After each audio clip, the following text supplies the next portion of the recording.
A very good morning to all the students. Now, today we are going to study the chapter number 2 from biology, that is sexual reproduction in flowering plants. Okay students, so sexual reproduction. Previously I have told you what do you understand by sexual reproduction. Sexual reproduction means when both the parents where male and female gametes fuse to form zygote is called sexual reproduction. In this chapter we are going to study about the sexual reproduction in the flowering plants. First of all, I will recall you what do you understand by flower. Flower is a fascinating organ of angiosperms. Flower क्या है? एक fascinating organ है angiosperm का. कैसे बनता है flower? Flower forms from a modified shoot. Shoot और root के बारे में हम पहले भी बात कर चुके हैं. Shoot that grows above the ground, जो ग्राउंड के ऊपर ग्रो होता है वो शूट होता है, जो ग्राउंड के नीचे ग्रो होता है वो रूट होता है. So flower is the reproductive structure of angiosperms. In this diagram you can see the different parts of the plants, that is style, stigma, anther, petal, filament, sepal, ovule, ovary and nectriferous area. Now what do you understand by floriculture? Floriculture मतलब किसी भी plant का अगर cultivation करते हैं हम, उसका economically grow करते हैं तो उसको हम बोलते हैं floriculture. Several hormonal and structural changes are initiated which lead to the differentiation and development of the floral primordium.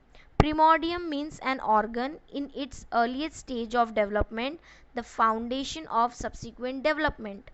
Inflorescence हमने पहले भी पढ़ा है. Inflorescence are formed which bear the floral buds and then the flowers. जो floral buds होती हैं, जो पत्तियां होती हैं फ्लावर्स की, उसके साथ जो फ्लावर ग्रो होता है उसको हम बोलते हैं inflorescence. In the flower of male and female reproductive structure the androecium जो होता है उसको हम बोलते हैं मेल, और गाइनोशियम जो होता है उसको हम बोलते हैं फीमेल. ये दो वर्ड्स आपको अच्छे से याद कर लेने हैं, androecium and gynoecium. Okay, now we will move to the pre fertilisation structures and events. Pre fertilisation का मतलब आपको पहले भी बता चुकी हूँ. प्री फर्टिलाइजेशन के पहले के इवेंट्स जो होते हैं. Okay, this is the structure of a typical stamen. Stamen क्या होता है? अभी मैंने आपको बताया था. ये स्ट्रक्चर जो रिप्रोडक्टिव स्ट्रक्चर होता है उसको हम बोलते हैं स्टेमेन. स्टेमेन, ये पूरा एरिया जो है ये स्टेमेन है. Understand? Now stamen, the long and slender stalk called filament. ये जो लाइनिंग आपको दिख रही है ये है फिलामेंट. अंडरस्टैंड? ऊपर का जो स्वेलन पार्ट है this is your anther. Anther के अंदर क्या होते हैं? pollen grains. Okay, monothecous, hibiscus, dithecous, brinjal is an example. अब ये जो एंथर होता है ये बायलोब्ड होता है. आप स्ट्रक्चर में इजीली देख पाओगे ये दो लोब्स हैं, first lobe and second lobe. Partition आपको दिख रहा है. तो एंथर जो होता है वो बायलोब्ड होता है. The proximal end of the filament is attached to the thalamus or the petal of the flower. Proximal end of the filament मतलब कि ऊपर का जो हिस्सा होता है फिलामेंट का वो किससे अटैच होता है? पेटल से अटैच होता है of the flower. The number and length of the stamen vary. हर एक प्लांट में नंबर और लेंथ स्टेमेन का वेरी करता है. हर एक प्लांट में एक जैसे स्टेमेन नहीं होते, एक जैसे नंबर ऑफ स्टेमेन नहीं होते. Now this is the structure of the anther. Open transverse section जो है ये हमने पूरे एंथर का ट्रांसवर्स सेक्शन ले रखा है. ठीक है. Dithecous, anther is bilobed in each lobe having two theca. Dithecous का मतलब क्या होता है? जहाँ पे टू थीका प्रेजेंट होते हैं. The longitudinal groove runs lengthwise separating the two theca, जो दोनों थीका को आपस में सेपरेट करता है. अब ये स्ट्रक्चर आप देखोगे, जब हम स्ट्रक्चर को ओपन करा है तो ये क्या फॉर्म हुआ है? आपको यहाँ पे पॉलन ग्रेन्स दिख रही है, येलो कलर का जो स्ट्रक्चर है वो होता है पॉलन ग्रेन्स। आप किसी भी फ्लावर में देखोगे हिबिस्कस, जिसको हम चाइना रोज बोलते हैं यूजुअली, उसको जब भी आप देखोगे तो ऊपर टिप पर एक येलो कलर का स्ट्रक्चर फॉर्म होता है जो आपके हैंड्स पर स्टिक भी हो जाता है, वो उसको बोलते हैं हम पॉलन ग्रेन्स। जो अंदर का पार्ट होता है उसको हम बोलते हैं माइक्रोस्पोरेंगलम, एंड फिलामेंट आपको मैं बता चुकी हूँ, इलोंगेटेड पार्ट जो लंबा सा पार्ट होता है उसको बोलते हैं हम filament. Now we will move to the structure of anther. ये एंथर का स्ट्रक्चर दे दिया गया है। अंदर पॉलन ग्रेन्स होती हैं, जिसके अंदर पॉलन ग्रेन्स होती हैं ऐसे सैक को हम बोलते हैं pollen sac. Understand? Now we have more elaborated structure of anther, और इलैबोरेटेड स्ट्रक्चर आपको एंथर का दे दिया गया है यहाँ पर, जहाँ पर 4 डिफरेंट सैक आपको दिख रहे हैं। 2 अलग अलग कॉर्नर्स में जो सैक दिख रहे हैं वो है पॉलन सैक। ब्राउन कलर का स्ट्रक्चर आपको दिख रहा होगा पॉलन सैक का। अंडरस्टैंड? पॉलन सैक के अंदर होते हैं पॉलन मदर सेल्स, जिसको आप माइक्रोस्पोरेंजियम भी बोलते हो। फिर से मैं रिपीट कर रही हूँ, पॉलन सैक के अंदर होते हैं पॉलन मदर सेल, जिसको हम बोलते हैं माइक्रोस्पोरेंजियम। ठीक है, अब जब हम स्ट्रक्चर देखेंगे पॉलन ग्रेन्स का, तो आउटर मोस्ट लेयर जो होती है वो होती है इपीडर्मिस। यहाँ पर आपको दिख रही है सबसे बाहर वाली लेयर जो होती है वो होती है इपीडर्मिस। उसके अंदर वाली लेयर जो होती है वो होती है फाइब्रस लेयर। उसके अंदर वाली लेयर होती है टेपटम। अब हर एक लेयर का अपना अपना एक फंक्शन होता है, राइट? जो सबसे बाहर लेयर है इपीडर्मिस, इपीडर्मिस क्या करती है? सेल को प्रोटेक्ट करने का काम करती है। टेपटम का फंक्शन होता है कि टेपटम प्रोवाइड करती है नरिशमेंट डेवलपिंग पॉलन ग्रेन्स को। अंदर जो पॉलन ग्रेन्स आपको दिख रहे हैं उनको अगर नरिशमेंट की ज़रूरत होती है तो वो कौन कौन प्रोवाइड करता है? टेपटम प्रोवाइड करता है। Understand?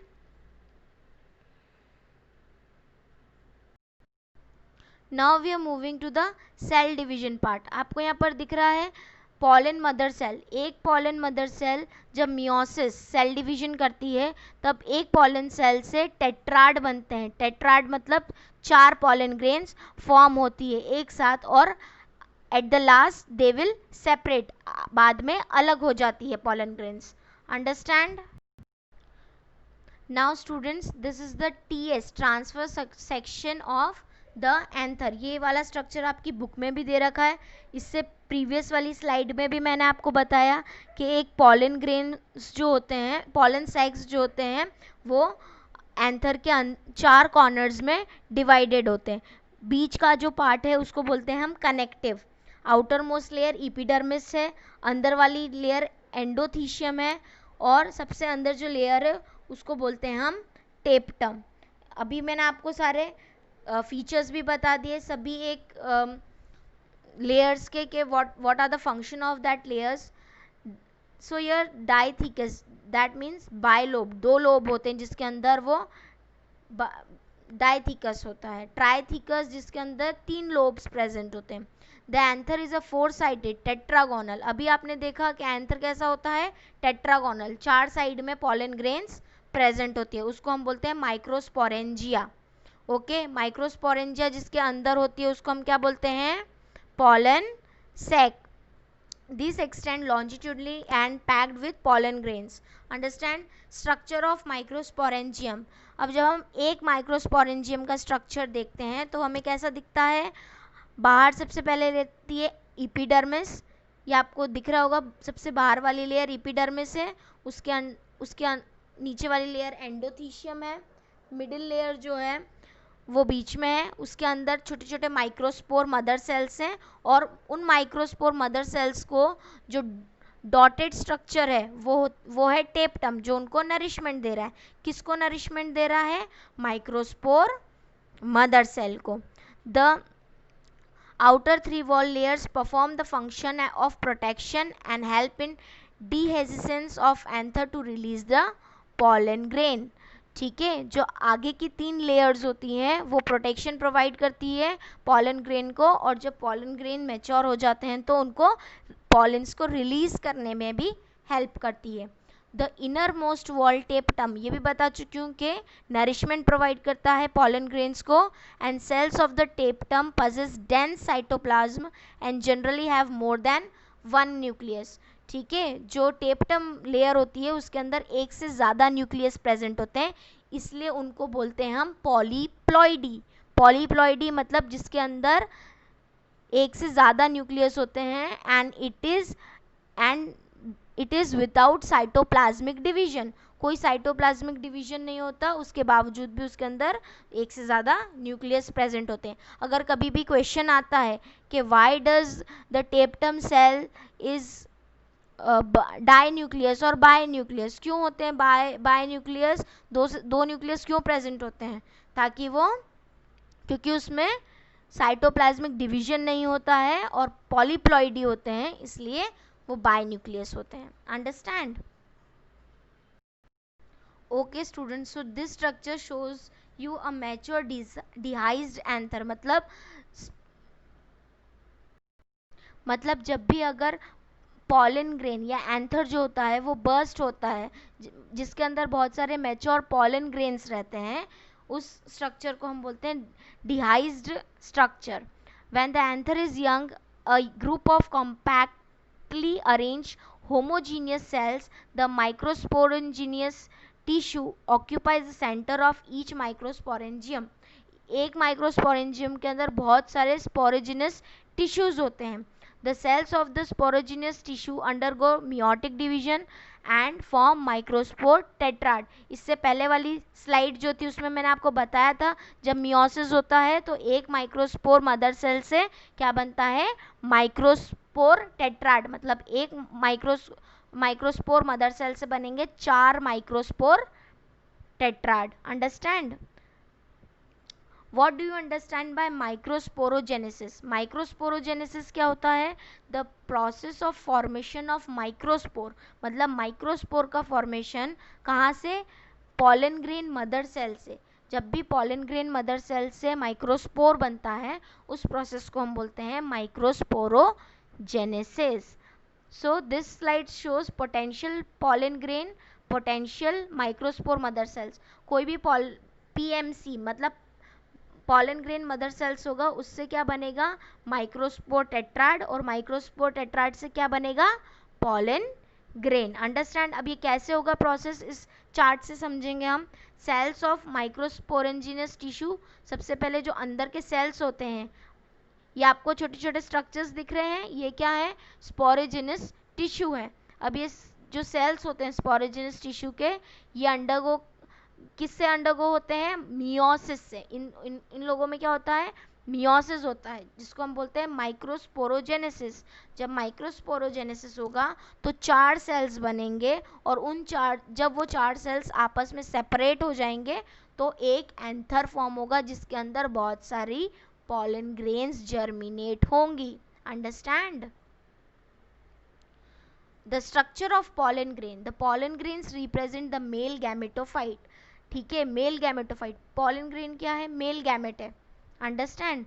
Sizes, shapes, colours, design different species. सबका साइज अलग होता है, शेप अलग होता है, कलर अलग होता है, डिजाइन अलग होता है, अलग अलग स्पीशीज का. Fossils, because of the presence of sporopollenin. इसकी फॉसिल्स भी मिली हैं हमको, किसके हेल्प से, स्पोरोपोलेनिन की हेल्प से. इसको हम प्रिजर्व भी कर सकते हैं -196 डिग्री सेल्सियस पे फॉर क्रॉप ब्रीडिंग, क्रॉप को ब्रीड कराने के लिए. Pollen food nutritional value, performance of athletes and race horses. ठीक है, ये न्यूट्रिशनल वैल्यू में भी आता है. मतलब अगर किसी एथलीट की परफॉर्मेंस को इंक्रीज करना है, या हॉर्सेस है जिनको रेस करनी है, तो उनके न्यूट्रिशन में ऐड किया जाता है. बहुत सारे लोगों को पॉलन एलर्जीज भी होती है, जिसको हम बोलते हैं ब्रोंकियल. यूजुअली जिनको स्मेल से एलर्जी होती है, उनको पॉलन से भी एलर्जी होती है. एफ्लिक्शन, एस्थमा, ब्रोंकाइटिस, ये सब सिम्टम्स होते हैं पॉलन एलर्जी के. Viability of pollen grain depends on temperature and humidity. Viable from few minutes to several months. मतलब ये पॉलन ग्रेन्स कुछ मिनट से सेवरल मंथ्स तक एज इट इज़ लाइव रह सकता है, इसकी वायबिलिटी डिफरेंट स्पीशीज़ में डिफरेंट होती है. few minutes in rice to few months in Solanaceae, Rosaceae and legume.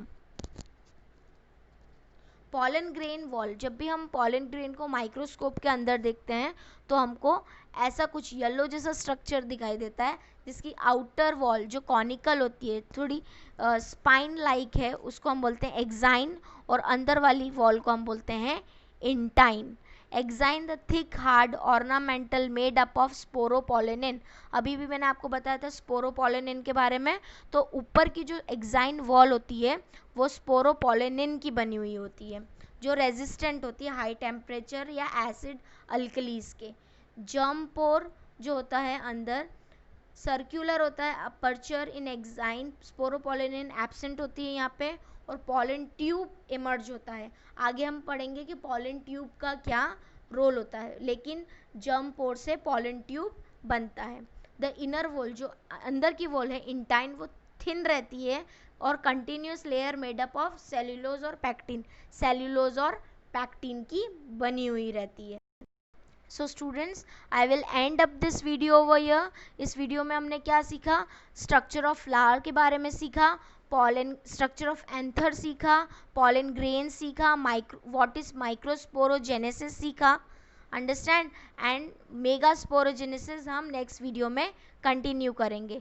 If you have any doubt in this video, right in the comment section, and if you are well explained by this video, like the video.